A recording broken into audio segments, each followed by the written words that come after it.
Hi friends, good morning. कैसे हैं आप लोग। इस वीडियो में हम कवर करने वाले हैं मलेरिया के कॉस्ट एजेंट, मलेरिया के सिम्टम्स, ट्रीटमेंट एंड प्रिवेंशन के बारे में।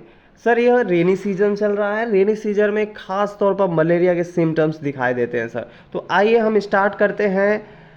मलेरिया के ट्रांसमिशन साइकिल को समझते हैं सबसे पहले कि मलेरिया कैसे आप में ट्रांसमिट होती है। तो सबसे पहले हम आपको बता रहे हैं सर, प्लाज्मोडियम गैमिलोसाइटिस यह क्या होती है, सबसे पहले हम आपको बताते हैं। इसके बाद आपको यह साइकिल पूरी क्लियरली समझ में आ जाएगी। कोशिका जो विभाजित होकर गैमेट बनाती है, यानी कि वह कोशिका जो मलेरिया पैदा करने वाले प्रोटोजोआ की होती है सर। तो इस कोशिका के विभाजन से मलेरिया का जन्म होता है। तो कैसे यह कार्य करती है सर। यह फर्स्ट इन्फेक्टेड मॉस्किटो, यानी कि जब इस सेल्स को, कोशिका को, यह कोशिका जब इन्फेक्टेड मॉस्किटो में जाती है, तब क्या होता है, जब यह इन्फेक्टेड मॉस्किटो एक स्वस्थ व्यक्ति को काटता है तो वह उसे इन्फेक्टेड कर देता है, यानी कि फर्स्ट इन्फेक्टेड पर्सन कह सकते हो आप। उसके बाद वह इन्फेक्टेड पर्सन के लीवर में इन्फेक्शन हो जाता है। कैसे होता है, यह प्लाज्मोडियम उसके लीवर में पनपते हैं, यानी कि पलते हैं। जब उनका प्रजनन जो है उनके लीवर में होता है, किसके, जो व्यक्ति को इन्फेक्टेड किया है मॉस्किटो ने काटकर। उसके बाद सर क्या होता है, लीवर से आपके ब्लड स्पिन यानी इन्फेक्टेड रेड ब्लड सेल्स, जब लीवर इन्फेक्टेड होगा सर तो लीवर से ब्लड सेल्स में जब इसके प्रोटोजोआ पूरे चारों तरफ शरीर में फैल जाएंगे, और इसके बाद क्या होगा, फिर कोई एक मॉस्किटो फिर बाइट करेगा आपको, एंड देन आपको वह मॉस्किटो बाइट करने के बाद सेकेंड इन्फेक्टेड पर्सन, यानी कि दूसरे पर्सन को अगर बाइट करेगा तो यह प्रोटोजोआ जो है वह ट्रांसफ़र करेगा सेकेंड पर्सन में। यानी कि यह साइकिल इस तरीके से चलती है सर कि एक प्लाज्मोडियम जो है दूसरे मच्छर में जाकर मच्छर से व्यक्ति को प्रभावित करेगा, उसके लीवर को इन्फेक्टेड करेगा, and then blood stream infected होगी, और इसी तरीके से एक दूसरे को मलेरिया होने के चांस बढ़ जाते हैं सर। तो सबसे बेस्ट है मलेरिया के इस सिम्टम से बचने के लिए। अब हम सिम्टम्स के बारे में जान लेते हैं सर कि सिम्टम्स क्या है मलेरिया के।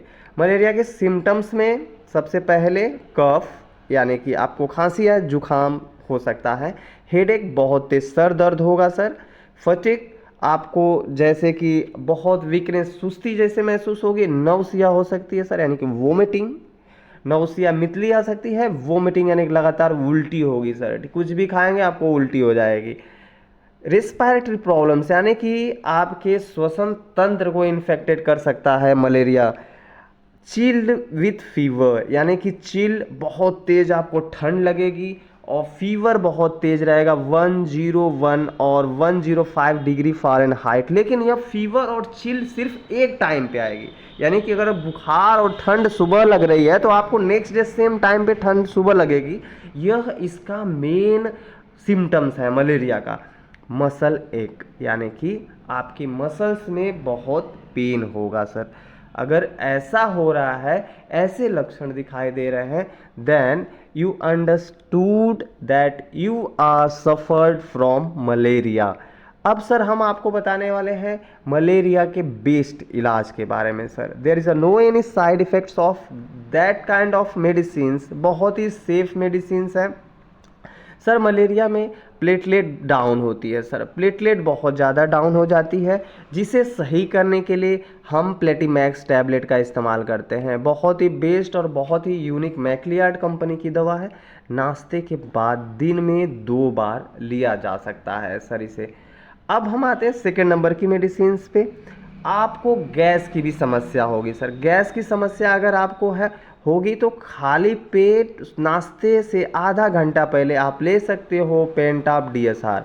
इसमें पेंटाप्राजोल होता है, गैस्ट्रो रेसिस्टेंट एंड डोमपेरिडोन होता है सर। यह क्या होती है, प्रोटॉन पंप इनहिबिटर्स होती है, यानी कि गैस की समस्या से आपको आपका इलाज करेगी सर। अब आते हैं नेक्स्ट मेडिसिन पे।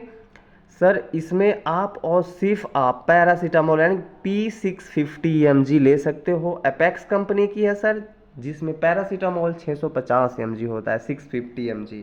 इसको हम अधिक तेज बुखार आने की कंडीशन में खाने के बाद यानी आफ्टर मील दिन में 3 बार ले सकते हैं सर। अब आते हैं नेक्स्ट मेडिसिन पे। यह है सर न्यूरोकाइंड गोल्ड कैप्सूल। यह न्यूरोकाइंड गोल्ड कैप्सूल है, न्यूरोकाइंड गोल्ड RF, जिसमें बहुत सारी मल्टीविटामिन्स मिलाकर इसको तैयार किया गया है सर। यह मैनकाइंड कंपनी की मेडिसिन है, बहुत ही बेस्ट और काफ़ी कम किफ़ायती कीमत पे आपको मिल जाएगी। एक कैप्सूल रात में सोते समय आपको लेना है, तो आपकी जो मल्टीविटामिन यानी कि विटामिन लॉस होगा उसे यह रिकवर करेगी। अब हम आपको बताने वाले हैं मलेरिया में क्या खाना चाहिए। अगर आपको मलेरिया हो गई है, if you are suffered from malaria, then what should you have to eat, आपको क्या खाना चाहिए। सबसे पहले आप ड्रैगन फ्रूट्स का सेवन कर सकते हो सर। ड्रैगन फ्रूट्स आपके प्लेटलेट काउंट को बूस्ट करता है, आपके शरीर में स्टेमिना बनाता है। एप्पल जो कि आपको गैस नहीं बनने देगा, आपके पेट में जो बैक्टीरिया है उसे सक करके आपके पॉटी के रास्ते से इस बैक्टीरिया को निकालने में मदद मिलेगी।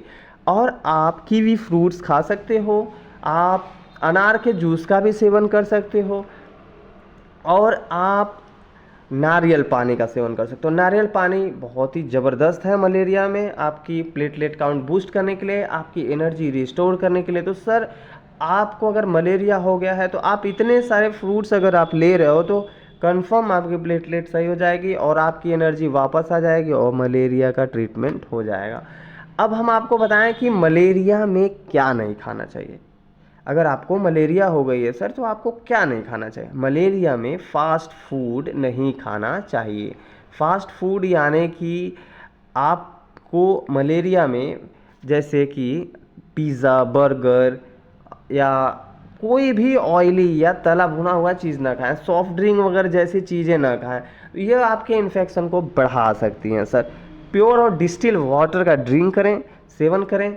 इस तरीके से आपकी मलेरिया को जड़ से ख़त्म किया जा सकता है। Thank you so much for watching my video till and.